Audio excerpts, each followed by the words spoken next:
Paz do Senhor, pessoal, tudo bem? E aí, galera, boa noite. A paz do Senhor, tudo bem com vocês? Agora não tem nem apresentação mais. Estamos começando mais um Tem Podcast essa noite. Glória! Aleluia! Antes a gente fazia corte de câmera, agora uma câmera só não tem nem mais graça a gente falar, estamos fazendo aquela surpresinha. Não tem nem graça mais. Então vamos lá. Recebendo aqui hoje, pra mim é uma honra. Pra mim também. Mandei mensagem, veio de longe, inclusive eu achei que era de mais perto. Eu também. O Marco falou de onde ele tá vindo. Falei, cara, mas ele vai conseguir vir? Pra gente é uma honra. Recebendo aqui pastor Nata. Pastor, uma honra, viu? Prazer, gente. Prazer estar com vocês aqui. Pra mim é uma honra, né? Eu já conheço a casa e já tive o prazer de passar um tempo aqui, né, na Tempo, quando eu era líder do Atlético de Cristo. E pra mim é uma honra estar aqui no podcast com vocês. Pastor, a honra é nossa. Muito obrigado por aceitar o nosso convite. Foi meio em cima da hora, né? Foi. Mas aí eu consegui um tempo pra vir aqui pra estar trocando essa ideia com a gente, esse tempo de mesa que a gente tem aqui. A gente sempre fala, né, que esse tempo de mesa a gente usa para abençoar outras pessoas, mas principalmente agora que é gravado, a gente vai sair daqui amanhã, eu já tô falando da conversa, para quem já assistiu ficar na ansiedade. Essa era, na verdade, não sei se o senhor pegou o início, bem no início a nossa ideia era sempre essa, que a gente se reunia, começava a falar de Cristo, alguma coisa, um testemunho, alguma experiência. Cara, por que não colocar uma câmera e um microfone para outras pessoas ser edificadas da mesma maneira que a gente está sendo edificado? Então, assim que começou a ideia do podcast, justamente para isso, para ter esse tempo de mesa. Sim. A ideia era abençoar outras pessoas também, mas a gente ser mais abençoado que as outras pessoas. Então, já começar. Eu sei um pouquinho do testemunho do senhor, mas assim, nasceu em berço cristão, como foi essa... Até chegar esse momento de ser pastor, já tinha um sonho? Não, nunca imaginei isso, né? Na verdade, eu não nasci num berço cristão, né? Eu sou limeirense, né? Mas meus pais são paranaenses, vieram pra cá. Ah, eu sou paranaense também, meu conterrâneo. Só que eu já nasci em Limeira. Uhum. Só que eu não nasci num berço cristão, eu nasci num bar, né? Na verdade, meu pai teve bar por 30 anos. Nossa. Nasci num ambiente bem contrário àquilo que a gente vive hoje. Aprendi tudo aquilo que hoje a gente tenta desconstruir. Mas o Senhor me encontrou, né? No meio do caminho. E aí me deu uma família. Na verdade, a minha conversão está muito ligada a eu conhecer a minha esposa hoje, né? Que foi minha namorada. Namorei por 4 anos, mas quando eu conheci ela, eu estava num processo de mudança. O meu irmão mais velho se converteu primeiro. Foi o primeiro da casa. O primeiro da casa. Foi ele teve uma atitude ousada, uma revolução, correu um pouco de risco. Quando meu irmão se converteu, a história bem emblemática assim, ele chegou em casa, pegou todas as imagens que tinha em casa, colocou num saco e jogou tudo fora, quebrou tudo. É mesmo? Porque minha família era católica, vamos dizer assim, não praticante, que não ia, só de tradição. Sim. Só que as imagens tinham, meu pai e minha mãe ia uma vez por ano lá na Aparecida, e quando meu irmão se converte, então, falou sobre idolatria, sobre imagem, ele quebrou tudo. Na casa inteira. Meu pai queria matar ele, né? Queria mandar ele embora de casa. E foi meu irmão que me convidou, né? Que me convidou para ir num culto a primeira vez. Eu tava dando bastante trabalho na noite, né? E saindo pros bailes, arrumava briga e tal, e um monte de coisa desse tipo. E então, meu irmão que tinha saído, porque meu irmão é 1 ano de diferença de mim, mais velho, a gente saía junto, os amigos eram, né, os mesmos, assim. Era a mesma faixa. Então ele sabia o que acontecia na noite, quando ele se converte, depois de 1 ano, 2 ali, então ele começa a ficar preocupado comigo. Eu vinha todo fim de semana, que eu tava na base do Mojimirim, na época boa do Mojimirim ali, eu tava no Sub-20 lá, mas todo fim de semana eu ia pra Limeira, né, encontrava os amigos, ia pra noite. Entendi. E então meu irmão me chamou, e eu fui em um culto, cara, e eu fui tocado pelo Espírito Santo, assim. Eu não me converti naquela igreja, mas eu conheci Deus naquela igreja. Foi na Filadélfia. A gente falou dela. E eu não lembro de nada do culto, da mensagem, mas eu lembro que eu saí dali, eu não tinha mais vontade das coisas antigas. Não tinha, cara. E aí eu cheguei na esquina de casa um dia, esperando uns amigos para ir pra um pagode, e eu fiz uma oração. Falei assim, eu não sabia nem orar, não sabia o que era oração. Eu falei com Deus, assim, em pé na esquina da árvore, assim, esperando os caras pra sair pra noite. Falei, Deus, pra mim parar, você tem que arrumar uma mulher pra mim, tem que arrumar uma namorada pra mim. Senão não tem como eu parar. Vou ficar sozinho, o que eu vou fazer, né? Porque não tinha outra vida, né, na minha visão. E na outra semana eu conheci hoje quem é a minha esposa. Morava na rua de casa. Olha. Eu conhecia a família, já tinha ido pra noite até com o irmão, saído junto com o irmão mais Mas não velho. conhecia Mas ela. nunca tinha nem passado Não, pela mas- cabeça. Nunca. Eu passava na rua quase todo fim de semana, que eu ia na casa Uau. dos amigos meus, que era na mesma rua do meu pai. Passava pela rua dela, mas nunca tinha nem dado atenção, nem Aham. percebido. E no outro fim de semana que eu vim do Mojimirim, eu vi ela e eu creio que foi o próprio Deus. Eu percebi, falei, quem que é essa moça? Falei para um amigo meu que estava comigo. Falou, a Aline, a irmã do Leandro, o Leandro era meu, né, conhecido, amigo nosso. E aí eu falei, legal. E aí eu voltei para Mojimirim, eu ficava a semana toda em Mojimirim, né? Só vinha depois do Aham. jogo no campeonato, no caso. Só que nesse meio tempo aí, ele falou com ela e eu vinha de fim de semana, só que daí também eu vim de vez. Por quê?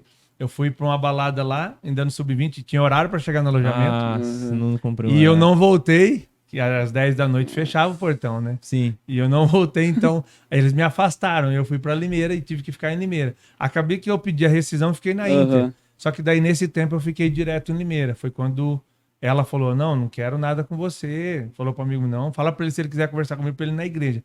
E ela era de berço evangélico, né? Ah. Minha sogra era cristã, né? Não de berço, mas a minha esposa já Aham, nasceu no sim. berço cristão da Quadrangular. Minha Uau. sogra era diaconisa lá. E aí ela falou, ó, se ele for no culto, eu converso com ele. Aí eu apareci lá, né? Ah, Aí eu fui deixa no culto. comigo, então. Aí sentiu no coração de ir no culto. Cara, fui no culto só por causa dela. Saí, fiquei lá na frente com o pipoqueiro. E no final do culto eu voltei pra dentro. E no final eu conversei com ela. E aí ela não queria, mas aí eu fui chegando, fui começando, né? E eu fiquei um tempo com ela, mas sem servir a Deus ainda. Sim. E ela Aham. começou a orar e até fazer, na época que era a Visão fazia campanhas, na Quadrangular ela começou a fazer campanha realmente para Deus tirar eu. Porque eu via pra noite e quando ela tava saindo do culto, eu esperava ela pra ir até na casa dela conversando. E ela tava gostando de mim, só que eu não queria viver a vida que ela esperava, né? Sim. Entendi. E aí ela falou assim, ó, não quero nada com você desse jeito aí, não é o que eu pedi pra Deus, o que eu orei. Julgo, né? Desigual. E é porque eu ficava na biqueira, um quarteirão da Quadrangular no bairro, que eram os meus amigos, que até hoje o traficante da vila ainda é quem cresceu comigo. E quando ela saía da igreja, eu tava na esquina com os caras, eu saía e ia conversando. Só que daí nesse meio do caminho o Espírito Santo fez a obra, né? Vem incomodando. Não, o Espírito Santo pegou assim, cara, mudou. Tanto que todo mundo que via, os meus amigos que ficavam lá nesse, falou assim, ó, você tá indo lá por causa da menina, cara. Você tá de brincadeira, né? Falou outras palavras sem vergonha, cara. Tá indo pra igreja por causa... Falei, não, e no começo foi... Os mas amigos depois... do mundo foram alertando ainda Isso. aqui. Foi falando pra mim, né? Ó, você tá indo Aham. lá na igreja só por causa da menina. E no começo foi mesmo, mas depois Deus me transformou, mudou a minha vida, abriu a minha visão realmente. É interessante isso que você falou, porque hoje em dia acontece muito isso, É, né? muito. A gente conhece bastante pessoas que se achegam até Cristo através, tipo, de uma pessoa que tem interesse, por causa de uma menina ou de um rapaz, e aí as coisas mudam, aí literalmente como assim, uma menina, por exemplo, carrega o cara pra dentro da igreja. É. Aí depois, espiritualmente falando, o cara começa a voar em Deus. Acho que é mais ou menos o... A minha esposa marcou a minha vida, cara, em alguns momentos, assim. Por quê? Por conta da responsabilidade dela, assim, da atitude dela. Porque a gente tava namorando há mais ou menos uns 5, 6 meses. Eu era um cara mundano, da noite. Isso já tinha começado a namorar já. Já tava namorando, mas assim, ela já não que tava querendo me... Aham. Ela gostava, mas ela não queria eu como, né? Sim. Que ela orou sempre por um homem de Deus. E um dia chegou, eu falei assim... E eu tava naquela também, namorando com ela, mas saindo pra noite. E, de verdade, era algo estranho pra mim. Porque eu queria, mas ao mesmo tempo não era o que a minha carne desejava. Era uma guerra que tava acontecendo que eu não entendia ainda o que era. Mas chegou um dia, depois de 6 meses de namoro... Falei assim, mas... Aí eu cheguei nela um dia, na casa, o pai dela pediu pra mim ficar lá no quintal, pra entrar pra dentro. Falou, ó, não é pra ficar nas esquinas conversando, lugar que ela saía do culto, eu vinha, e eu não queria entrar, não queria parar na casa, eu parava um quarteirão antes. Ela falou, pode mandar ele vir aqui, se ele quiser alguma coisa com você. E aí, cara, um dia, depois de 6 meses, eu falei assim, e aí, até quando que a gente vai ficar assim? Aquela conversa do cara mudando, né? Que é o normal para um casal do mundo, até hoje os casais dentro da igreja, eu falo bastante, não é correto, cara, não é normal Quando que isso virou normal, ter relação antes do casamento? Exato. Mas pra mim era o normal. E eu cheguei e Aham. falei, e aí? Quando não vai ficar nesse lugar aqui? Dando um beijinho, sabe, isso aqui? Não vai rolar mais nada? Porque pra Aham. mim já tinha passado do tempo, se Sim, fosse sim. com alguém do mundo da mesma Sim. mentalidade que eu. Ela falou assim, ó, você tá esperando alguma coisa além disso, você tá enganado. Eu não vou ter nada com você, a não ser depois que a gente casar. Você tá esperando algo desse tipo, você pode procurar alguém lá fora, lá na rua, no Pô, mundo. deu um ultimato ainda. E aí, só que é aquilo, né? Ela deu e não esperava a minha reação. Aham. E- Achou que ia. E aí eu falei assim, ó, então tá bom, então eu tô indo embora. Eu abri o portão e fui embora. Porque eu era um cara também que eu né? Eu era Aí bem não- orgulhoso, vamos Sim. dizer assim. Eu falei, então tá bom, tô indo embora. Ela gostava de mim, ela começou a chorar, ficou chorando. Né? Ela conta, depois o pai dela, depois de uma semana, e eu não voltei. Só que no caminho, indo embora pra casa, que era na mesma rua, assim, uns 2 quarteirão, o Espírito Santo falou comigo. E eu falei pra ele, falei, eu vou esperar ela, senhor. Se é isso que o senhor quer de mim, eu vou esperar ela. Ali Deus falou comigo. Só que eu era tão orgulhoso pra voltar atrás e falar com ela, eu não voltei, esperei ela falar Cara, comigo. que da hora. E aí meu sogro loucura. pediu pra ela ligar pra mim, falou, liga pra ele e vê realmente se ele quer ainda alguma coisa com você, que se ele gosta de você de verdade, ele quer. Não ceda a essa pressão, porque se você fizer isso, é só o que ele vai querer te usar e depois vai embora. Uhum. E aí eu voltei, nós namoramos 4 anos, eu namorei 4 anos sem ter relação, né, sexual, Uau. casei, e hoje eu tenho 15 anos de casado já, né, quase Uau. 20 anos junto com ela. Tenho um Uau. filho de 13, O Lucas. Luquinha, que tá aí. E o posicionamento dela mudou minha vida. Não só uma vez, mas algumas vezes, né? Aham. Cara, Que loucura, que da loucura. hora. Porque assim, nesse meio tempo, a gente não pode esquecer da carreira Sim. que tava rolando. tava rolando. É isso que eu ia perguntar E assim, agora. a gente sabe que no futebol tem aquele pagodinho e tal. Ixi. Eu nunca fui jogador, né? Até longe. Eu e a bola, a gente O tem uma pai relação. dele era o jogador, aí ele falou, meu filho vai ser o Não, top, vai. aí esquece, aí já era. O pai dele joga. Eu Ele e a não. bola, a gente tem uma relação de amor e ódio, né? Eu amo ela e ela odeia. Então é nesse ponto.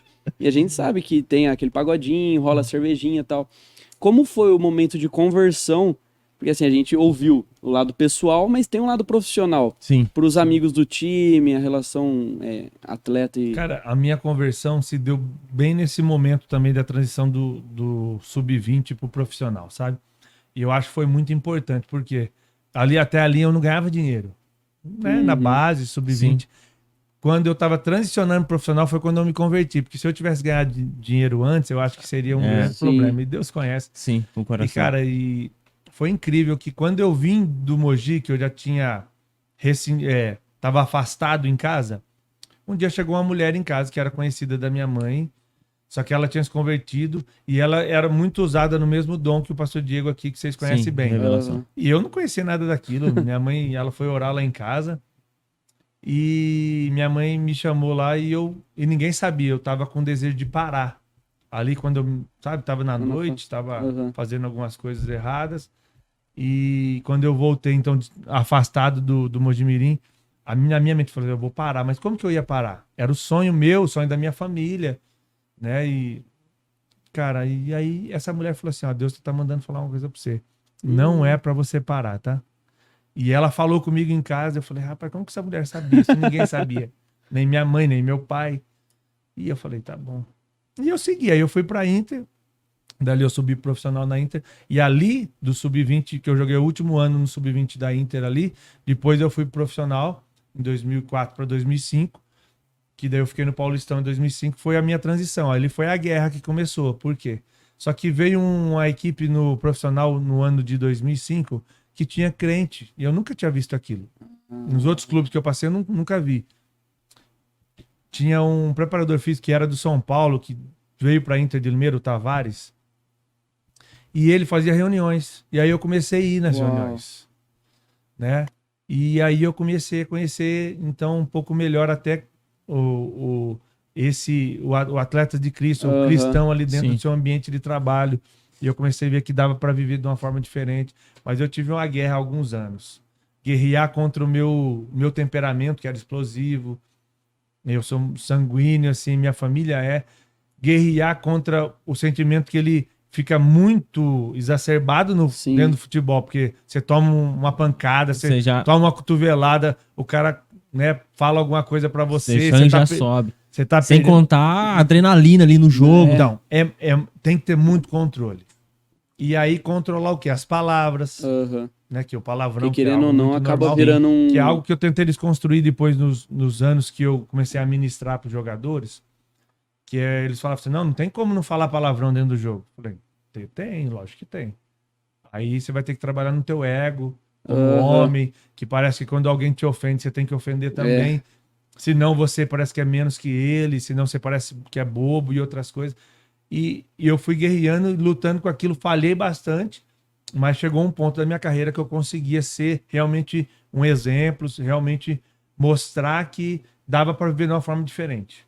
E eu também me controlar muito, porque Deus já era exemplo padrão. Quando eu ministrava a palavra, eu tinha uma responsabilidade de viver aquilo. E era difícil. Eu tinha um respeito, então eu não podia... E por algumas vezes eu errei, porque é muito difícil dentro do futebol. Sim. Você tá à flor da pele a todo momento, no treino, porque além de ser a sua profissão, é um lugar de competição. Você tem que jogar. Você tá no banco ou fora do banco, até da relação, né? Então é uma luta constante contra você. É uma luta e você sente pressão sua, a cobrança sua para jogar, para alcançar lugares melhores, cobrança da torcida, cobrança do treinador, cobrança da diretoria, você tem cobrança de todo mundo. É um lugar de uma extrema cobrança, cara. É uma vida assim que existe um glamour que é visto naquela 1h30 na televisão, mas não existe glamour dentro do futebol. Que loucura. Como pastor, hoje, da mesma forma. As pessoas às vezes olham no altar aquela 1 hora, aquele 1h30 no máximo, e elas acham que existe glamour. A vida do pastor é muito parecida com a do jogador. Você não pode errar nunca. As pessoas não esperam o erro de você. Acaba entrando muito mais no holofote, né? Sim. É porque pegam muito na questão do cristão, do ex-gospel. Agora, mesmo recentemente, teve um cantor que passou por uma cirurgia de transição e tá lá, ex-cantor gospel, ou seja, tipo, sempre vem acarretado o peso de, o cara era cristão, falava de Cristo e é o que ele tá fazendo no jogo. É interessante que você falou da base, tem um amigo meu que ele, antes da pandemia, ele tava na base do Novo Horizontino, agora ele tá aqui no Velo. E a gente ia buscar ele, uma vez a gente tava indo buscar ele tava com o teclado, ele toca teclado, fez 18 anos agora o Biel. Sim. Aí ele fala que ele mais alguns amigos, eles levavam um instrumento e faziam louvor pra galera da base. Sim. Cara, bem interessante isso aí que você falando. Às vezes eu achava, isso aí não tem, é difícil. Realmente era difícil ter, né? Então, mas hoje tem bastante. Quando eu comecei, né, eu tô com quase 40, né? Tô com 38. Quando eu comecei ali com 18 anos, há 20 anos atrás, era muito mais restrito essa questão de... Tinha muita proibição de presidente. Eu não quero reunião de crente aqui no clube. Tinha essa questão da diretoria. diretoria. Até muito mais resistência dos outros jogadores, que eram os boleiros. Na época tinha muito boleiro, não era atleta, né? Os caras que iam pra noite. Quem não ia pra noite, pô, você não bebe, não fuma e não faz outra coisa que os caras falavam, que eram as três coisas. Você não é jogador, não. Você entendeu? Então tinha muita resistência, tinha muito preconceito, tinha muita piada, era muito difícil, cara. Quando eu comecei, era bem difícil para um atleta cristão naquele meio ali. Eu sofri bastante dificuldade, né, nesse lugar aí. Mas com os companheiros de time, depois da conversão, teve momentos assim difíceis?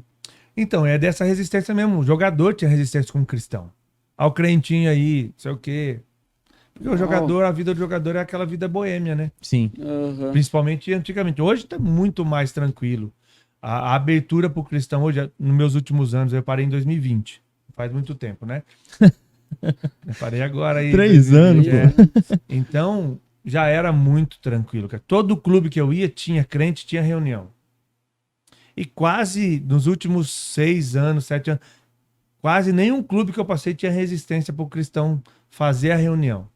Não tinha presidente, não tinha resistência de treinador, porque em alguns lugares que eu passei no começo da carreira, o treinador falava, não quero reunião de crente, o presidente falava, não quero crente aqui, não quero que fique pregando a palavra aqui, falando de Bíblia aqui. Ixi, tinha muito. Eu peguei isso. O presidente falou para mim, ó, contratei você precisa de jogador, não precisa você ficar falando de Bíblia aqui, não. Olha, rapaz. Que louco. Isso é um negócio que a gente não tem noção a gente não olhando tem de noção, fora. a gente olhando de fora, igual ele falou do holofote, Porque né? vê, principalmente, eu tiro um pouco de foto de amador, essas coisas. A gente vê o clube sempre antes de começar, eles pegam, vão lá, oram e tal. Então, mas isso sempre teve. Todo clube, e a maioria dos clubes brasileiros, 90%, tem as imagens no vestiário. Eles acreditam em Deus, só que existia aquela resistência com o crente. Por quê? A maioria deles eram católicos. Até clubes que antes de começar o campeonato que eu peguei, obrigavam todos os jogadores a ir para Aparecida do Norte. Olha. Eles levavam camisa. Eu peguei aqui no interior, aqui no União São João. O presidente era muito desse lado. Ele era boêmio da noite, só que ele não gostava de crente. Você podia ter sua fé, mas você tinha que ser da noite. Reclusa sua. Ele preferia que você fosse da noite, que fosse crente. E ele que proibia, ele não gostava, E ele, todos os jogadores foram para Aparecida. Tinha jogador crente na época, em 2006. Isso eu estava aqui no União São João, no Paulista da 2, e ele obrigava os jogadores aí. Tinha que todo mundo tinha que ir. Rapaz. Era um negócio assim bem hostil. E as imagens no vestiário. Então, sempre tinha reza no vestiário, que você falou. Sim. É uma cultura brasileira. Eu rezava o Pai Nosso e a Ave Maria. Entendeu? E começou a haver uma discordância até nesse momento, porque o crente já, quando tinha bastante crente no clube, a hora que rezava o Pai Nosso primeiro, quando ia rezar a Ave Maria, o crente já não rezava mais. Sim. E aí ele começava a orar. E aí todo mundo já começava a ter aquelas divisões. E as reuniões, outros jogadores não participavam por conta desse preconceito. Mas o evangelho foi entrando, Deus foi dando graça. Mudando. E hoje tem uma facilidade para ter. A gente tinha isso no pessoal batendo bola, time, amadorzinho jogando pra cidade. Eu lembro que a gente ia jogar, não no profissional, não sabia que tinha no profissional. Realmente a gente orava o Pai Nosso, e chegava na reza do Ave Maria, a gente ficava quieto. Aí ficava, Deus, abençoa o jogo, pai. Era eu e mais 2 amigos, mas não imaginava que tinha isso no profissional também. Tinha, cara. Porque, é bem na verdade, isso. há 20, 30 anos atrás, havia, não só no futebol, no Brasil, em qualquer área, o crente era muito discriminado. Porque o nosso país é maioria católica. Sim. Hoje não, né? Hoje o cristianismo cresceu muito, mas sempre houve essa resistência. Sempre houve essa guerra aí, né? De uma religião que eu sempre, quando a gente fazia as reuniões do clube, eu falava assim, ó, a gente não vai falar de religião, a gente vai falar de Jesus, da Bíblia. Quem quiser tá convidado para estar. Mas havia muitos ainda que tinham resistência, eram católicos de tradição ou de outra religião. E a gente falava só da Bíblia e de Jesus. A gente não falava sobre igreja católica ou a igreja cristã, né, evangélica. Porque sempre houve essa resistência, esse trava. Sim. E nesse tempo de reunião, alguma experiência que vocês tiveram legal dentro do clube? Alguma coisa que você falou, cara, realmente Deus é maravilhoso aqui dentro também? Cara, houve algumas experiências assim, sabe? Uma das últimas experiências assim é espiritual, né? Sim. Só crer em coisa espiritual que é espiritual, tá tudo certo.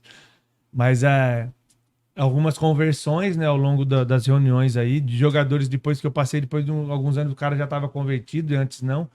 Mas uma bem pontual, assim, em 2019, na Inter, quando a gente subiu a Inter para a primeira, de novo, a gente tinha feito uma campanha assim que a gente era quase 100% fora de casa e dentro de casa a gente não ganhava jogo nenhum. A gente não ganhava. E eu lembro que a gente estava orando, a gente tinha feito 6 jogos em casa, empatado 1 ou 2 e perdido os outros. Nossa torcida... E a gente ganhava todos os jogos fora. E não ganhava. Por isso que a gente conseguiu ficar bem na tabela e classificar. No 7º jogo, que era o último jogo nosso em casa, eu tava orando e a gente fazendo as reuniões. Deus falou comigo no sonho, mostrou para mim um demônio dentro do vestiário. E ele falava até o nome do demônio. É o Capa Preta, Exu Capa Preta. E eu via um homem com a capa preta, assim, dentro do vestiário nosso da Inter. E nós fazíamos reunião no quarto ou no hotel. Naquele dia, a gente concentrou no Limeirão e eu falei, vamos fazer a reunião dentro do vestiário. E aí eu e o outro que era o líder, que era o Oliveira, né, o zagueiro, também é cristão, eu chamei o bispo, o pastor Cláudio, na época, falei, pastor, vamos lá, eu tive um sonho assim, Deus mostrou. que tem, né, uma ação demoníaca ali, e tem uma resistência muito grande. E aí a gente fez a reunião dentro do vestiário aquele dia, com louvor, com adoração, foi o bispo mais alguns irmãos lá da igreja. E a gente orou ali no vestiário, quebrando aquilo. A gente ganhou aquele jogo 3-1, né? Eu fiz um gol, o Oliveira fez outro, e não lembro quem fez o outro gol. A gente ganhou do Linense. A gente classificou ali com antecedência, a gente tinha só um jogo fora em Taubaté, mas já estava classificado. E depois a gente chegou no quadrangular, não no quadrangular, nas oitavas de final contra a Portuguesa Santista, que era uma das favoritas. A gente empatou em casa ou ganhou. A gente não perdeu mais nenhum jogo em casa. Aí a gente foi em Santos, ganhou lá, classificou para a semi. Pegamos o 15 Piracicaba, que também era um dos favoritos, com um dos maiores investimentos do campeonato. A gente empatou em casa e foi para Piracicaba, para o jogo do acesso. Mas a gente não perdeu mais em casa. Nenhum jogo depois daquela reunião. Aí a gente empatou com o 15, ganhou nos pênaltis lá, teve o acesso, pegou o Santo André na final, ganhamos em casa. Em 2019 o Santo André tava voando também. Então, ganhamos em casa deles de 2-1, e era para ter sido mais. E aí lá em São Paulo a gente perdeu a final, mas em casa a gente ganhou. Então eu vi ali a ação de Deus, assim, o mundo espiritual, Deus realmente mostrando pra gente, tinha propósito naquilo, né? Uau. Metade do nosso time ali eram homens de Deus que buscavam, família buscando. E é interessante isso aí, né? A gente ouvir isso, esse relato interessante. de dentro do... Porque a gente olha de fora e fala assim, nossa... A gente só vê os 45 do primeiro e 45 do segundo E tempo. aí quando você xinga o time, fala assim, mas só perde em casa. E não sabe... Cara, isso aí é interessante mesmo, uma luta espiritual dentro do clube, cara. Isso aí é interessantíssimo. E aí foi nesse meio tempo que surgiu o Atletas de Cristo? Como o senhor acabou conhecendo? Não, o Atletas eu conheci aqui em Rio Claro. Em 2016, que eu tive 2 passagens pelo Rio Claro. Em 2011, um A2 eu joguei aqui, que não foi uma época muito boa. O Rio Claro não estava bem, estava passando uma transição ali de uma empresa que tinha comprado o Rio Claro aqui, daí tinha caído no Paulistão. E aí eu joguei A2 aqui, mas eu fui embora, porque por falta de pagamento e outras coisas. Em 2016 eu voltei. Em 2016 eu voltei, que quando era o oh meu Deus, o cabeludo lá, o treinador. Esqueci dele, o goleiro, que foi goleiro do Corinthians, ele teve uma passagem boa aqui. Eu vim para a Copa Paulista, eu joguei o Gauchão pelo Passo Fundo, a primeira divisão do Gaúcho, eu voltei e eu queria ficar em Limeira, porque eu estava fazendo algumas coisas aí na minha cidade, né? Alguns investimentos ali. E aí eu fiquei aqui, porque eu queria ficar perto. E aí 2016, aí eu conheci os Atletas de Cristo através do Franco, que já estava aqui no Rio Claro, e do Samuel, o outro meia, que também era cristão, que hoje faz um Atleta de Cristo lá em Oswaldo Cruz, e ele é treinador da base lá. Ele parou também. E nas reuniões, primeiro, no clube, eles sabiam que eu era cristão, aí às vezes eu ministrava, né? Às vezes um deles ministrava, a gente revezava. Só que daí eles me chamaram um dia para ministrar no Atletas, que era feito na Nazareno Atalaia. Sim. E aí eu conheci o Atletas ali. Eu ministrei algumas vezes. E aí eu rodei, né? Depois de 17 eu fui para Alagoas. E 18 eu fui para São Paulo, pro Juventus. 17 eu tava no Asa, lá em Alagoas, no Asa de Arapiraca. 18 eu vim pro Juventus. 19 eu voltei para Inter.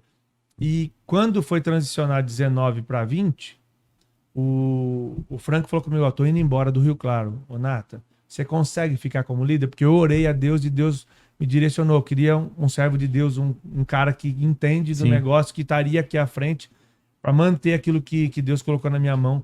Falei, meu irmão, vamos orar. Porque eu tava na A2 e eu não sabia se eu ficaria pro próximo ano pro Paulistão. E aí eu falei assim, se eu renovar o contrato, é tudo certo. Eu mantenho, meu irmão. Fico. E aí foi quando eu aceitei. Eu renovei para a Copa Paulista e depois renovei para o Paulistão. Quando o Elano veio, renovei o contrato pro Paulistão. E aí eu fiquei como líder aqui 1 ano. Daí foi quando eu fiz o contato com o pastor Cláudio, que era amigo aqui do pastor Diego, porque a gente estava mudando, saindo da Nazareno Atalaia, que o pastor lá, que trocou o pastor também, e o pastor que chegou não queria o trabalho lá. E aí eu falei, preciso de uma igreja aqui, mas eu quero uma igreja. Eles indicaram algumas igrejas, eu falei, não, eu quero uma igreja que a gente tem uma conexão que eu conheço. Que abraça a visão também. Tem a mesma visão. Daí o pastor Cláudio falou com o pastor Diego abriu as portas pra gente, eu fiquei 1 ano aqui, como líder aqui do Atletas. Cara, que da hora. Nossa, é informação. É muita coisa, porque assim, é um é um campo que é o que a gente fala do podcast quando ele surgiu, de colocar o evangelho em todas as áreas. Verdade. E aí, quando a gente pega numa área do esporte, que é uma área que, olhando de fora, não tem tanta coisa que, assim, de dentro eu não tenho noção como é. Sim. Mas quando você olha de fora, você fala assim, nossa, parece que não tem tanto. E aí você vê o evangelho crescendo, o evangelho tendo essa abertura dentro do esporte, os clubes tendo esse acesso, tudo é uma coisa legal de ver. E assim, depois a gente volta a falar um pouco mais disso, mas como foi sair do futebol e caminhar para o ministério pastoral? Foi bem...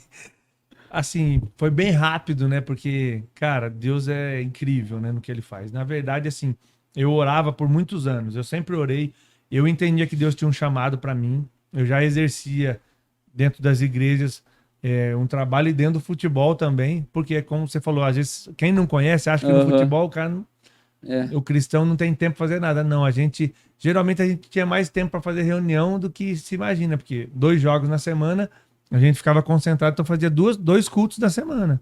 Uau. Então mas aí quando Deus me chamou, é algo que eu orei para Deus muito, eu falei, o dia que o Senhor me chamar, eu paro aonde eu estiver.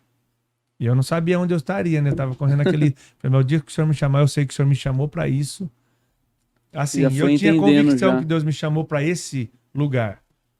Mas antes um pouco, eu falei pro pastor Cláudio, um dia a gente foi jantar junto.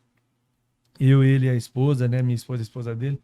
Falei, pastor, onde que você acha que... Porque eu tava 7 anos na Sal e Luz, eu não tinha cargo, eu não tinha ministério. Né? E aí quem veio hoje como pastor falou assim, pô, mas o cara devia viajar.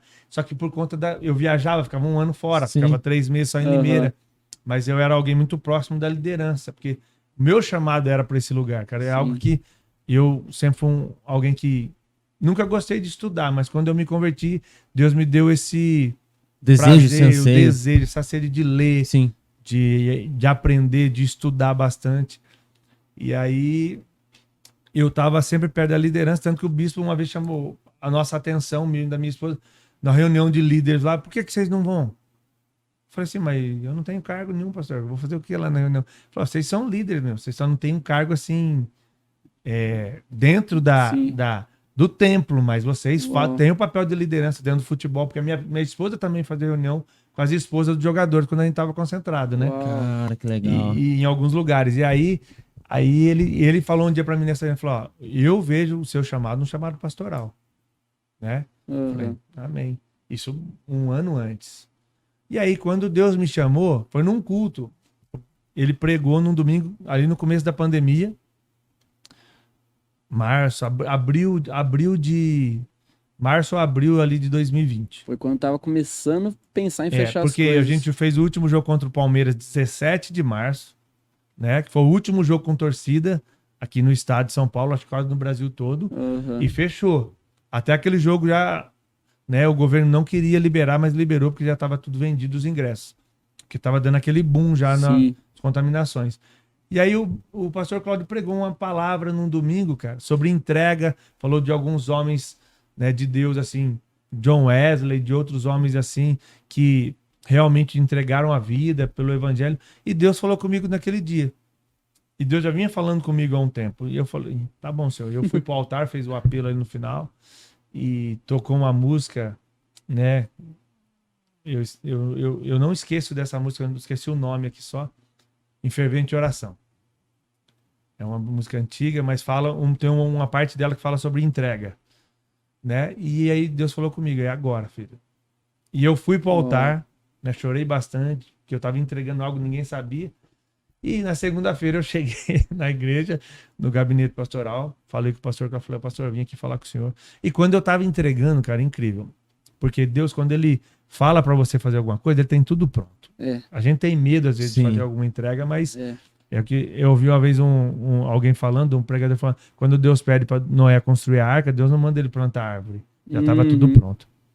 Né? A madeira estava lá. E aí, quando Deus me chamou, ele falou assim, ó, vende o que você tem e vive do que você tem. Porque Deus já sabia do que eu ia enfrentar. Porque quando eu cheguei no gabinete do pastor Cláudio, eu falei com ele que Deus tinha me chamado e eu tinha 2 terrenos que eu pagava. Tava pagando financiamento na metade.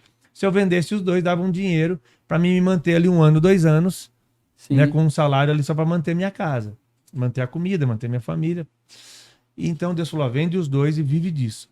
E quando eu cheguei no gabinete do pastor Cláudio, cara, o pastor Cláudio é incrível, cara, vocês conhecem um pouco. Ele falou assim, ó, é muito Nata, sábio. Deus falou pra você? Eu falei assim, ó, Deus pediu pra me entregar tudo, pastor. A partir de hoje eu não jogo mais futebol, acabou. E eu tinha acabado, fazia nem um mês que eu tinha renovado o contrato com a Inter até o fim do ano.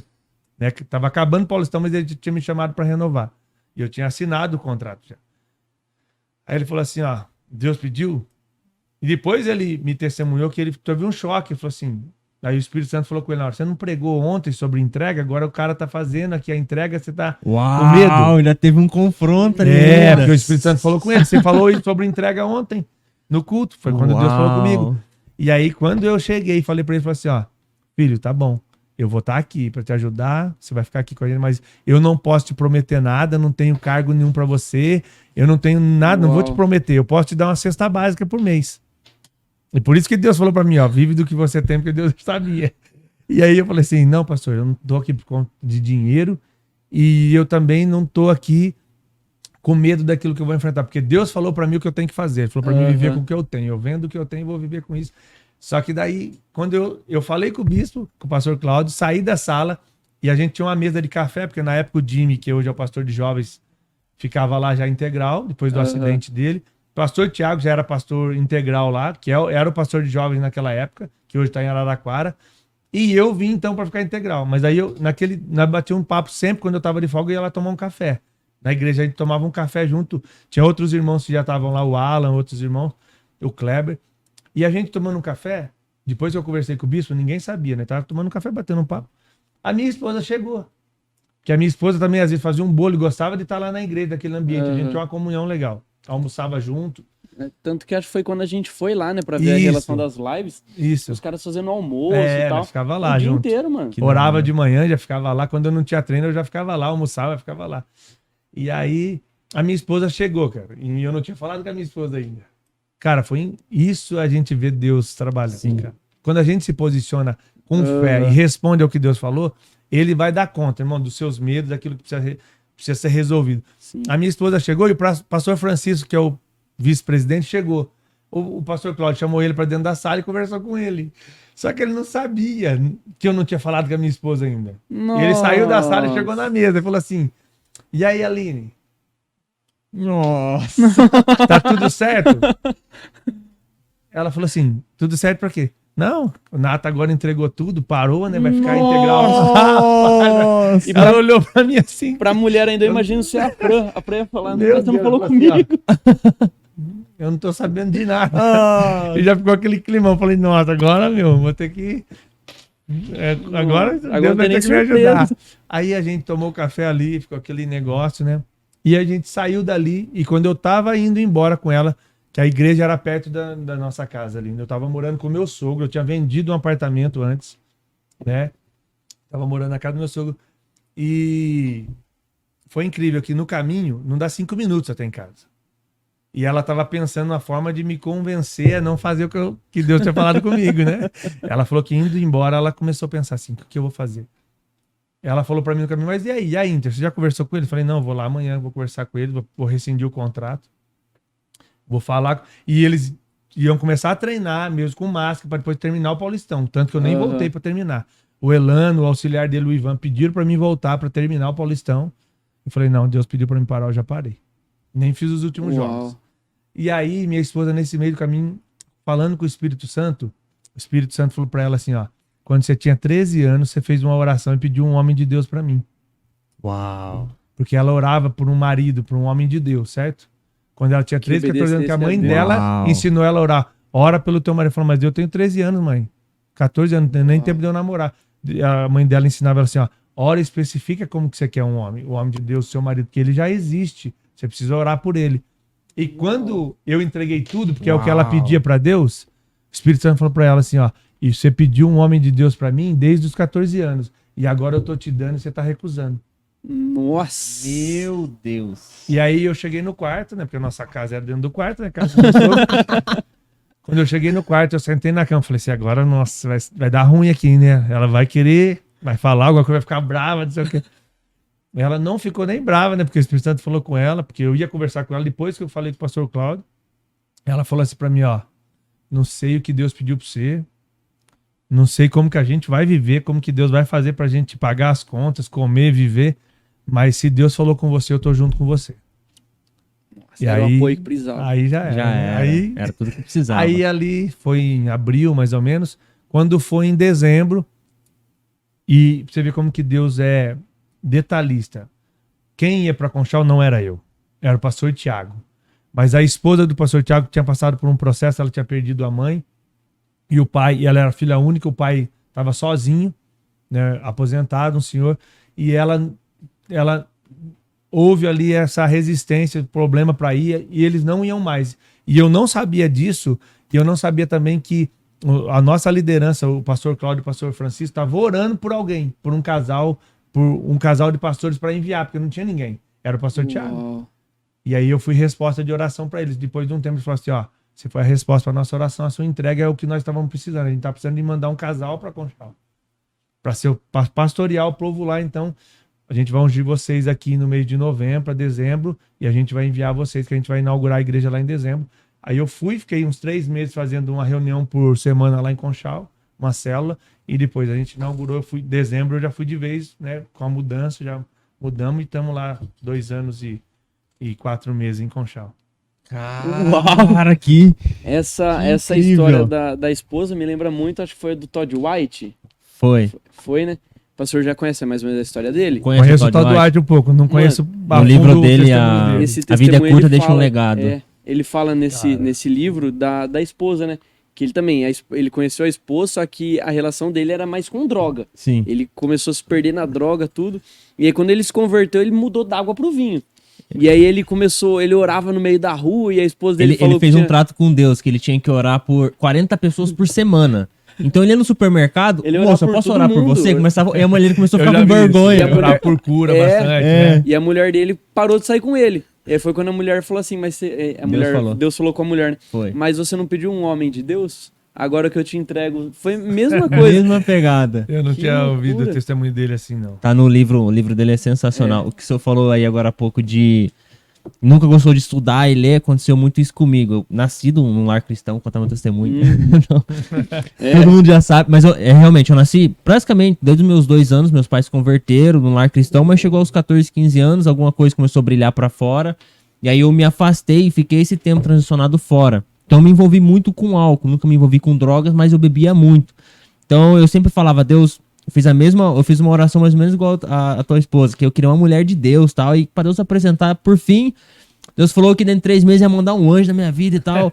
Aí beleza, aí eu comecei a conversar com a menina no Facebook, que hoje é minha esposa, durante 3 meses a gente conversou sem se conhecer.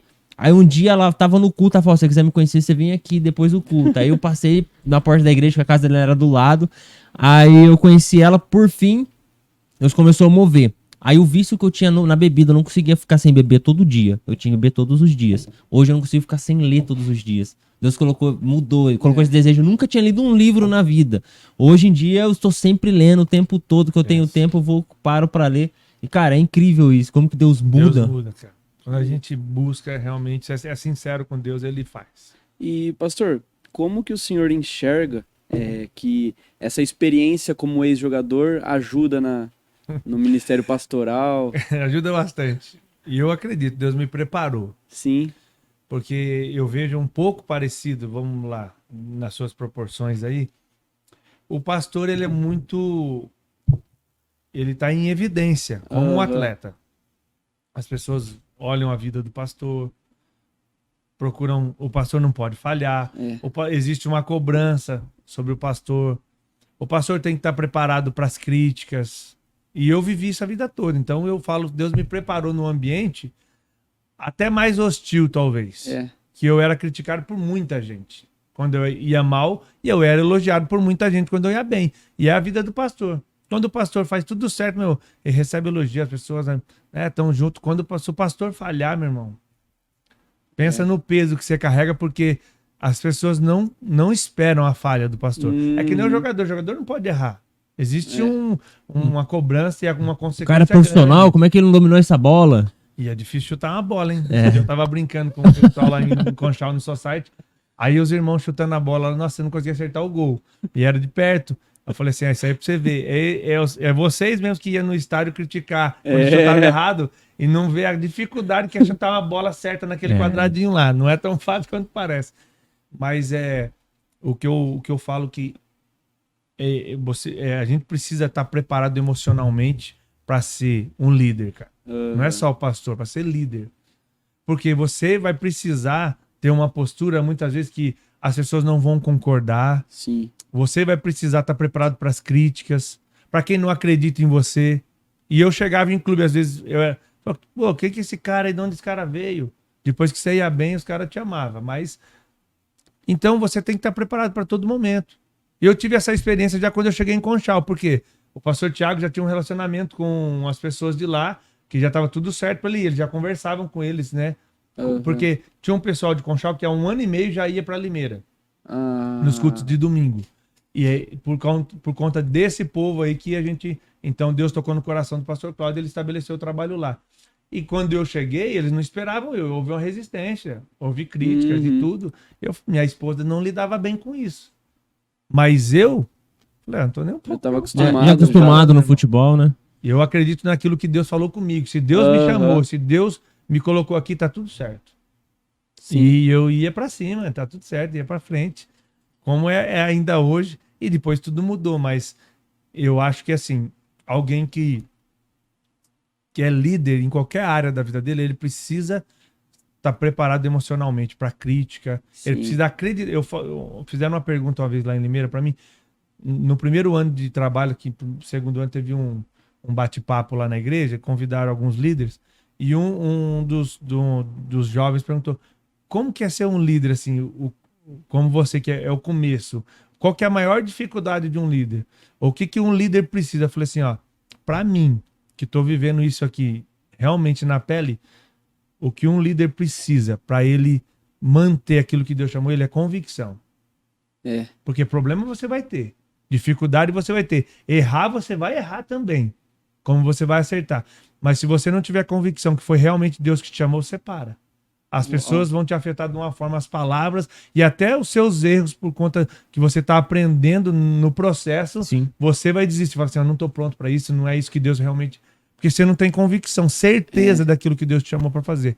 E eu tinha certeza, nesses 2 anos e pouco, eu acertei, errei também e estamos aí, continuamos fazendo aquilo que Deus chamou. Uau! E hoje, olhando para o ministério pastoral, como um ex-atleta, como que o senhor enxerga onde o pastor Nata vai estar daqui 5 anos? Rapaz, essa pergunta é difícil.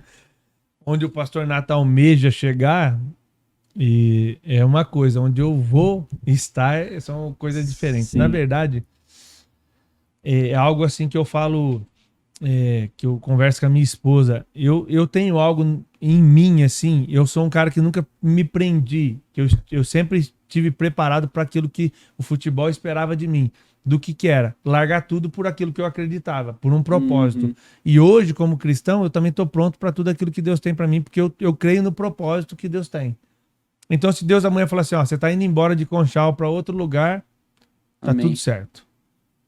Eu tenho essa facilidade, a minha esposa não tem tanta. Ela fala, nossa, mas eu queria ficar tanto... A gente viajou a vida inteira, porque Deus me preparou para isso, né?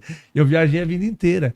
E, na verdade, eu já recebi algumas palavras, inclusive do pastor de vocês aqui, num dos cenáculos que ele foi lá pregar, que Deus ia me levar para muitos lugares. Ele falava assim, eu vejo um avião e vejo Deus te levando para outros lugares. E a igreja achava que era como atleta. Ele falou, eu vejo você assinando um contrato com a caneta de ouro. E eu entendo que foi quando Deus me chamou realmente para o ministério. Sim. Então eu estou esperando isso que Deus tem ainda. Logo depois do pastor Diego, outra pessoa, que hoje é uma pastora da Bethel, que estava aqui em São Paulo, a Liv. Ela estava agora em São Paulo, que teve um evento aqui. E ela não era ainda, ela estava na pandemia fazendo live. E ela estava fazendo live com um conhecido, um amigo, né, hoje, que é o Léo Burg, que é missionário na África com futebol. E eu entrei na live no final, porque era a live dele, eu não conhecia ela. E quando eu entro na live, faltavam uns 10 minutos, eu entrei, ele me cumprimentou ali, porque eu entrei, né, comentei. Ô, Nata, beleza? Legal que você tá aí. Ela falou, quem que é? Quando ele falou Natinha, porque ele me chamou assim, ô, Natinha, beleza? Ela falou, é mulher? Ele falou, não, é um jogador, é um amigo meu, que é cristão, porque ele teve em Limeira através do Jimmy, e ele foi lá testemunhar, falar sobre missões, e ela falou assim, ó, ele lembra até hoje, ela falou assim, o que você tá esperando? Eu não tinha parado ainda. Deus tá te chamando. E aí ela começou a entregar uma palavra profética ali pra mim. Uau. E eu falei, então, Uau. isso aí tá na gaveta, né? Eu tô esperando, tem a hora certa pra tudo. Sim. Hoje eu tô fazendo aquilo que Deus me chamou. E eu acredito que Deus tá me preparando para aquilo que ele tem também, né? Porque eu não estava ativo no ministério Sim. pastoral, vivenciando isso integralmente, porque Aham. era fácil estar na igreja em Limeira. Por quê? Você pregava de vez em quando. É. De 3 em 3 meses, então era fácil preparar uma palavra. Agora pregar toda quarta e todo domingo, e agora toda quinta, que tem um trabalho em Mogi Guaçu de quinta, lá a gente tem, né, um povo que estava vindo de Mogi Guaçu, a gente estabeleceu um trabalho lá. Então eu prego quarta, quinta e domingo, quando não tem alguém. Tem semanas que daí eu dou um discipulado na segunda, eu prego quarta, prego quinta, prego domingo, e ainda dou uma escola lá para alguns irmãos na terça. Então às vezes é segunda, terça, quarta, quinta, pula sexta, e sábado e domingo eu prego de novo. Então aí sim, Cara, você está aí é preparado, porque daí você diferente. tem que ter comunhão com Deus, você tem que ter comunhão com a palavra, senão como que você prepara a mensagem, como que você ministra para as pessoas? é interessante porque a gente prega, tipo, uma vez a cada 2 meses, mais ou menos. É. E aí, tipo, a gente tem. A gente sabe Tem que um tempo de a semana preparo que a gente muito vai grande. pregar, a gente tem aquele. Uma comunhão mais intensa, algo mais intenso. Não sei se considera assim também. Sim. Aí, tipo, eu fico pensando, Você cara, tá se preparando para pra algo, exatamente. Agora, imagina você ter que pregar, tipo, dia sim, dia não, você vive naquela constância o tempo todo. Cara, Cara, isso é interessante. é totalmente diferente. O que o senhor falou ali agora há pouco da entrega, eu lembrei do mais um livro, a gente gosta muito de livro também. Sim. Já viu o Vinho Novo é Melhor? Já li. Cara, Clássico. é sensacional o livro, eu falo que todo mundo Clássico. precisa ler aquele livro. Mas aí Muito bom, O cara. Robert, Bom, o Robert quando Robert ele vai, Tom quando é ele vai sair incrível, cara. da marinha, que Deus fala, cara, eu quero viver, quero que você viva integralmente. Cara, foi mais ou menos a mesma pegada. E eu vou viver como, né, cara? E, tipo, Deus preparou tudo, literalmente, cara. É Cara, incrível. eu gosto muito desses caras, que nem o David Robertson, que eu gosto muito dele lá, do Sim. livro Andar no Espírito, Andar no Poder, quando ele também deixa tudo, ele fala assim, mas o que eu vou fazer agora? E ele fala, não, então eu trabalhava 8 horas por dia, eu vou ficar 8 horas em Orando. oração. E aí quando ele entende que ele precisava orar em línguas, que não dava para orar 8 horas só orando Sim. normal. Que é um dos livros que eu mais gostei, que é um livro que amplia muito sua visão. Aham. E eu, no meu primeiro, segundo ano aí, o pastor falou assim, ó, ora, filho, fica na igreja. Só que era muito diferente, cara. Eu sofri bastante no primeiro ano e no segundo. Por quê? Lá em Limeira é assim, o pastor Cláudio todo dia para a igreja, o Jimmy, o pastor Tiago, que era integral, os 3, Aham. estavam lá todo dia. E eu também, todo dia que eu podia, que não tinha treino de manhã, que eu tava, ou à tarde, então eu passava o dia lá com eles. Mas tinha um monte de gente. Aí chegava o Kleber, chegava o Alan, chegava outras pessoas. A Júlia, que hoje também é integral lá. A minha esposa ia lá também, às vezes. Cara, e lá em Conchal, a minha esposa ficava em casa com o Lucas para ele ir para a escola, fazer as coisas. Eu ia para a igreja cedo, eu ficava até 5, 6 horas da tarde. Eu ficava sozinho o dia todo. Não tinha ninguém que passava lá para tomar um café, para bater um papo. Aham. E eu falava, pastor, nossa, como que é? Então, você... Solitário. É aquele tempo que Deus separou mesmo. Eu precisava estar com É. ele esse tempo. Precisava passar tempo mesmo, Uau. né? Junto com Deus ali em oração, né? Buscando, refletindo, meditando na palavra, porque você tinha tempo de sobra. Sobrava tempo.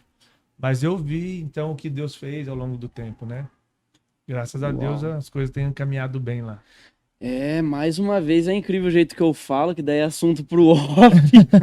Mas o jeito que Deus. O Bruno sabe um pouco dessa história, mais ou menos do que foi falado aqui, do que encaixa com a minha vida. Sim. Mas é loucura o jeito que Deus usa pessoas que a gente fala assim: não, vai ser uma conversa sobre outro assunto. O Espírito Santo vem trabalhando, Ó, vem No trabalhando. início, já vou dar até um spoiler, a gente falou, a gente tem algumas perguntas pra fazer, você viu alguma hora a gente lendo alguma pergunta? Não vi. Eu abri aqui, eu abri o celular 2, 3 vezes e falei assim: bom, eu vou fazer essa pergunta aqui. Esquece. O Espírito Santo veio direcionando É. e eu falo que Deus fala comigo por temporada. A minha esposa ainda fala, mas Deus é sério agora? Não, ele fala, realmente ele fala comigo por temporada. Então essa temporada ele principalmente do final do ano pra cá, ele vem nessa temporada de oração, de jejum, consagração, mas também de liderança. E aí é interessante os exemplos que você deu sobre liderança, o Espírito Santo já começou a ministrar dentro de mim, porque realmente é algo que a gente tem essa necessidade nos dias de hoje, né? De uma liderança sólida, de alguém para se espelhar, né? Sim. Como o mundo oferece tantas coisas, e você também não pode ficar preso ao passado, mas também não se liberar ao ponto do como é hoje, Sim. uma liderança sólida que dê para se espelhar é algo que falta nos dias de hoje, né? E é legal como numa mesma conversa a gente pegou sobre. É que eu não vou falar muito, mas pegou sobre dois pontos diferentes. Você pegou sobre liderança, eu sobre entrega. E tenho certeza que na hora que a Fran ver esse podcast, ela vai saber do que eu tô falando. Não tenha medo de entregar. Se Deus pediu. Eu já sei também agora. Cara, assim, eu não vou. Isso aqui vocês não precisam nem colocar. Mas é incrível, cara. Por quê? Deus me pediu algo muito valioso, algo que... Mas eu falei para Deus, eu quero que me custe realmente, como o Davi, quando vai entregar algo pro Senhor, e ele vai lá comprar a terra de Araúna, e o cara fala assim, não, é sua. Ele falou, não, eu vou comprar, porque tem que me custar alguma coisa. É a verdade que as pessoas querem entregar uma adoração hoje, que elas cobram em vez de elas doarem. Uau! Né? E eu falei para Deus, não, vai me custar, Senhor, é isso aí. E me custou até posicionamento como cristão, porque quando eu pedi a rescisão, o pessoal da Inter, entendendo tudo ali que eu tinha, me ofereceu para mim ficar ali, ou né, junto com eles até o final do campeonato na comissão, né? Porque eu era o mais experiente do grupo, né? O mais velho ali do grupo, de idade, né? Tinha caras que tinham rodagem muito maior que eu. Mas eu tinha um respeito da cidade, por ser limeirense, tudo, do acesso. E quando eu rescindi, ele falou assim, vamos fazer então aqui, a gente faz como se te mandou embora e paga os seus benefícios, você vai ter o seguro-desemprego, porque é carteira registrada, tudo, né, normal. Aí eu falei assim, não, beleza. Quando eu tava no corredor da igreja, eu tava lá na igreja ainda durante o dia. Aí eu voltei e liguei pro Henrico, que era o nosso CEO lá, o Henrico, que hoje é o CEO do Cruzeiro, né, que ele cuida das coisas pro Ronaldo. O Henrico Ambrosini, aí eu liguei para ele e falei assim, ô Henrico, esquece o que eu falei. Se Deus pediu para me rescindir, é porque ele vai prover tudo que eu preciso. Então eu não preciso de nada do que a gente ia fazer aqui, que não está correto dentro da lei. Pode rescindir, eu vou perder todos os benefícios, porque eu que pedi a rescisão, só pago o que realmente é minha devido e está tudo certo. E eu tive uma experiência agora, esse ano aqui. Eu orei por mais ou menos 1 ano, porque Deus deu uma visão para mim que a igreja precisa começar a entrar em lugares onde ela saiu, não é nem que ela já nunca entrou. E vocês que lêem bastante vai entender o que eu vou falar. A igreja saiu de um lugar da onde? Do ensino. Não estou falando de ensino só do ensino da teologia. Do discipulado em si. Não, nem só disso. Do ensino da escola. Da faculdade, porque as maiores faculdades no mundo e escolas foram cristãos nos Estados Unidos. Harvard foi, né? Sim. Harvard e outras. Oxford. Então, e aí Deus colocou um sonho no meu coração de ter uma escola, um colégio infantil, e Deus me pediu algo. Sempre Deus vai te pedir algo. E a entrega, falando de entrega, e eu tinha um carro, né, um Fox, né, isso aqui depois vocês veem, mas eu acho que é um testemunho mais pessoal para vocês. Tranquilo. E Deus me pediu esse carro, valia de tabela 30 e poucos mil. É um dinheiro considerável. Sim. E aí eu falei, Senhor, e ele tinha me pedido ano passado, eu não entreguei. Chegou na virada desse ano aqui, a gente fez o primeiro culto nosso lá, foi o culto de primícias, e eu falei um pouco sobre entrega, e até falei antes, mandei um vídeo, falei, irmão, aquilo que você tiver, que Deus tocar no teu coração, às vezes é algo que tem aí que outra pessoa tá precisando e tá na tua mão, né? Traz o teu melhor, não tô falando pra você trazer nada de ruim, não, mas traz algo que Deus colocar no seu... Se Deus não colocar nada, traz o alimento, que a gente, culto de Santa Ceia e primícias, a gente pega os alimentos e monta a cesta, né? Abençoa algumas famílias carentes da igreja, que a gente conhece. E aí Deus falou assim, entrega o carro, eu já te pedi faz tempo. Mas eu ia ficar a pé. Eu não tinha outro carro, e eu não tinha dinheiro para comprar outro carro. E aí quando... Falei, amém, Senhor. E Deus me confirmou que era para me dar o carro. Porque quando Deus falou comigo e confirmou para minha esposa, da mesma forma. Deus pediu esse carro para mim no cenáculo ano passado. E eu não entreguei no culto. E eu falei sobre Barnabé, sobre a entrega. Só que eu falei sobre a entrega dos anônimos, porque Barnabé só entrega porque ele viu uma igreja entregando antes. Ele só volta pro propósito porque ele viu uma igreja verdadeira que doava tudo. Aí Barnabé, que era levita, que tinha terra, porque não podia ter, porque ele era levita, e levita não podia ter terra. Não pode ter bem. Ele vai e vende o terreno e doa tudo aos pés dos apóstolos. Ele volta pro propósito. E depois a gente vê quem que é Barnabé, que anda com Paulo e tudo aquele, né, ali que a Bíblia fala. Mas aí Deus pediu para mim e eu não entreguei. Eu fiquei com receio, cara. E eu falei até com o pastor Cláudio, ele falou assim, ó, Deus tinha dado uma palavra de liberalidade na tua mão, porque eu tava orando por isso. E aí eu falei com a minha esposa depois do culto, indo embora para Conchal, depois do cenáculo. Eu não entreguei ali. Eu limitei a palavra. E aí eu falei com a minha esposa, ela falou assim, ó, se você tivesse falado comigo, você tinha entregado. Por quê?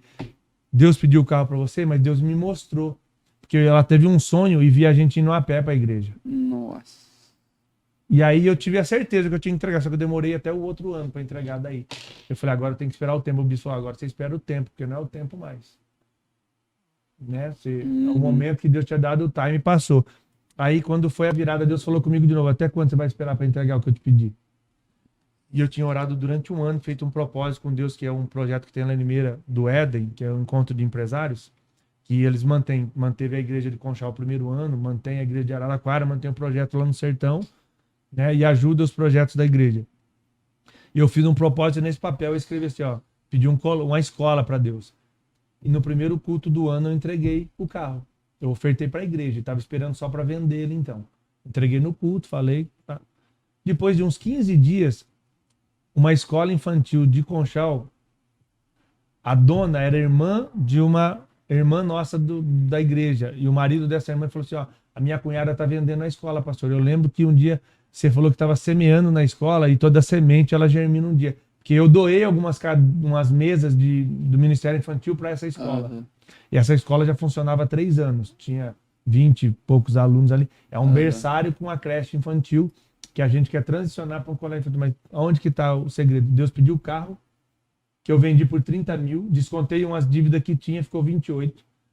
A gente pagou na escola 26.600 e reformou a escola. Então, o recurso certinho para tudo aquilo que a gente ia fazer. A gente comprou a escola, faz 2 meses que a gente está com a escola, reformamos ela e a gente pensa em transicionar para um colégio infantil o ano que vem. Mas hoje já tem um berçário, a minha esposa que cuida lá, que é a diretora, né, coordena, que ela nunca pensou nisso também, mas eu falo, tudo que Deus pede para você é porque tem um propósito para aquilo. Toda entrega, ele tem um propósito pronto já. Uau. Né? Rapaz, uau. Calma aí que não vai acabar esse negócio tão cedo. O Subirá não, esse é o Luiz Hermínio que ele fala. Deus não te abençoa quando ele te dá, ele te abençoa quando ele te tira. A renúncia, né? A renúncia. Cara, é incrível. Cara, é incrível mesmo. Eu vou falar pra Frastinha antes de postar. O que deixa um legado são renúncias, não são, né? Sensacional. Pastor, eu vou caminhar pro final porque o Bruno tem aula, então vamos caminhar pro final. Eu vou pedir é aquele vídeo que a gente usa para corte. Sei. Então, o que o senhor poderia falar para um jovem hoje? Eu tenho já algumas pessoas que eu vou cortar para mandar, então já vou aproveitar e fazer a pergunta. Para um jovem atleta hoje, o cara ele tá querendo ser jogador, tá caminhando nesse conflito esporte cristão. Então, como que... Principalmente um adolescente ali que tá começando essa trajetória, um conselho. Cara, um conselho. Né? Como atleta, se prepare muito bem. Seja profissional naquilo que você faz. Como atleta. E como cristão, confie no Senhor. Porque vai existir uma guerra dentro da gente, sempre. Eu falava assim, que depois que eu entendi qual era o meu propósito dentro do clube, e um atleta cristão ele precisa entender o propósito. Primeiro porque Deus pode levar ele mais longe. Porque quando Deus pode confiar nele, então Deus pode levar ele em lugares que ele não imaginou. Porque tem um propósito no que ele está fazendo. A gente precisa entender que a nossa profissão é uma ferramenta de Deus para que o evangelho, porque o cristão precisa ter um propósito de vida, que é revelar Cristo para as pessoas. Se esse for sua prioridade, Deus vai te levar em lugares que você nunca imaginou.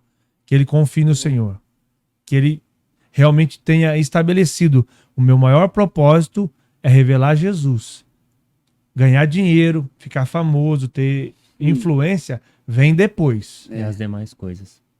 Se eu priorizar Deus e o seu reino, Deus vai trabalhar em meu favor. E não espere só facilidades, né? Porque mesmo que você tenha essa prioridade, por quê? Problema você vai ter, mas a diferença é tendo problema com Deus é que você pode ver o sobrenatural acontecendo. Quando você não tem Deus, você não vê o sobrenatural. Você está confiando nas suas próprias forças. Então, é o cara entender que muitas vezes ele vai ficar no banco o campeonato inteiro e ele vai estar faltando 2 jogos, aí os jogos vai ter um empresário vendo e ele vai ser vendido porque ele jogou aquele jogo. Só que ele precisa entender que existe um Deus que faz essas coisas. Que é um Kaká, que não era ele que ia subir pro profissional para treinar, era o Harrison, que era o 10 do sub-20 do São Paulo, mas Kaká era um homem de Deus. E o treinador do sub-20 falou, não vou liberar o meu titular, vou liberar o reserva. O Kaká sobe para treinar, o treinador do profissional do São Paulo fala assim, então eu vou ficar com ele aqui, eu quero esse jogador. E o Harrison nunca apareceu tanto quanto o Kaká. Quem conhece futebol conhece o Harrison um pouco, mas quem foi o Kaká? Porque ele tinha um propósito. Quem não conhece o Kaká? Mas é porque o Kaká tinha um propósito. Então Deus faz milagre quando a gente tem um propósito de vida, porque Deus age nesse lugar, porque ele tem interesse nisso. Então, que ele tem um propósito antes de ficar famoso ou jogar num grande clube, ele precisa ter um propósito. Isso para todas as áreas da vida, né? Não só como atleta. Mas treina muito. Porque você só vai dar conta das oportunidades que Deus vai abrir para você se você estiver preparado. É isso. É isso. E não fica só pro futebol, pra tudo, né? É isso. Pra vida, uma lição que a gente leva pra Quando a vida. gente crê, né? Eu falo hoje para as pessoas, eu quero pregar, pastor, eu acho que Deus me chamou para esse lugar, eu quero. Então, você está se preparando? Como assim? Você está lendo? Você está estudando? Você vê os vídeos? Você tem interesse naquilo que você tem convicção que Deus te chamou para pregar? Você já começou a estudar, começou a ler, começou a ter conhecimento, você vai pregar como? Sem conhecimento? Sem unção, você ora por isso? Porque também pregar só com conhecimento não adianta nada, não adianta muita coisa. É igual Moisés, né? O povo fala Moisés, o povo libertador, mas ele estudou muito no Egito. Muito.